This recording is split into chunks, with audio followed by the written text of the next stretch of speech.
When it comes to email campaigns, a lot of advisors have found that it's easier to go after new prospects and leads all the time.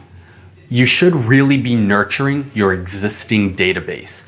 Take all those ones that you've met over the years, whether they were at dinner seminars or educational events, all those ones that you've collected from white paper downloads, from radio, from TV, anyone that you've collected and put into your database, re-engage with them. Send them emails that have timely information. Send them emails to an upcoming webinar. Treat them like you are bringing them back into a room. And even though we may not be able to do that at this exact moment in time, you're still able to re-engage them, put them in a room, give them the information that they need, and hopefully you can book an appointment with them.